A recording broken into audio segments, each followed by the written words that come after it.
मोदी सरकार का आधा कार्यकाल खत्म होने के बाद मंत्रिमंडल में विस्तार किया गया है। बहुत से हैवीवेट मंत्रियों को मंत्रिमंडल से बाहर किया गया है, जबकि कुल 43 मंत्रियों को शपथ दिलाई गई है। तो एक नई टीम तैयार है, लेकिन इस टीम के सामने चुनौतियां बड़ी बड़ी हैं। क्या है मोदी सरकार के सामने चुनौतियां और नए मंत्री कैसे इन चुनौतियों पर पार पा सकते हैं, इस पर देखिए खास रिपोर्ट।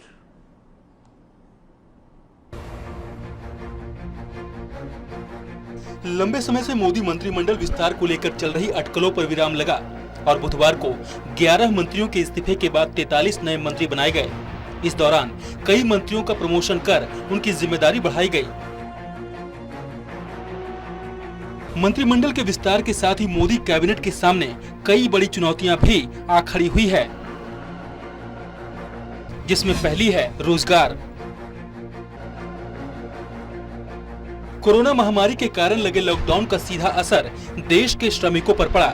ऐसे में इस कार्यकाल में मोदी सरकार के सामने सबसे बड़ी चुनौती होगी कि बड़ी संख्या में बेरोजगार हुए लोगों को रोजगार मुहैया कराना, जिसके लिए बीजेपी के रणनीतिकार कहे जाने वाले भूपेंद्र यादव को श्रम एवं रोजगार मंत्रालय दिया गया है, जिसके लिए वकील से नेता बने भूपेंद्र यादव के सामने कई चुनौतियां हैं। श्रम कानून में सुधार को लागू करवाना, बेरोजगार श्रमिकों के लिए नई नीति बनाने के साथ ही लेबर लॉ रिफॉर्म में अहम भूमिका निभानी होगी। वहीं मोदी सरकार की दूसरी चुनौती है कमर तोड़ती महंगाई के कारण मोदी सरकार विपक्ष के निशाने पर है और अगले साल 5 राज्यों में विधानसभा का चुनाव होना है, जिससे पहले महंगाई पर लगाम लगाकर ही मोदी सरकार चुनाव को जीत पाएगी, जिसके लिए पेट्रोलियम मंत्री की जिम्मेदारी हरदीप पुरी को दी गई है, जो एक आईएफएस ऑफिसर भी रह चुके हैं। लेकिन अब उनके सामने नई जिम्मेदारी कांटों के ताज के समान है, जिसमें उन्हें पेट्रोल डीजल की कीमतों को काबू में लाना होगा। साथ ही भारत पेट्रोलियम कॉर्पोरेशन लिमिटेड का निजीकरण और विश्व से सस्ता क्रूड लाने में भी उनको अपनी दक्षता दिखानी होगी।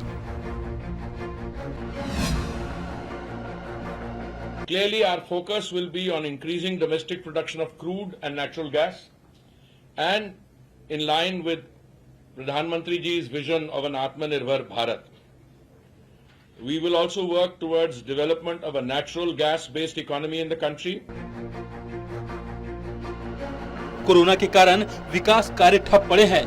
ऐसे में नए कैबिनेट के विस्तार के साथ ही विकास को फिर से रफ्तार देना मोदी मंत्रिमंडल के सामने एक बड़ी चुनौती होगी। अगले साल 5 राज्यों में विधानसभा चुनाव है। ऐसे में देखने वाली बात ये होगी कि आखिर मोदी सरकार कैसे समय रहते इन चुनौतियों से निपटकर जनता को राहत दिलाती है और विधानसभा चुनाव से पहले जनता को अपने पक्ष में कर इन राज्यों को फतह करती है। Special desk, total news.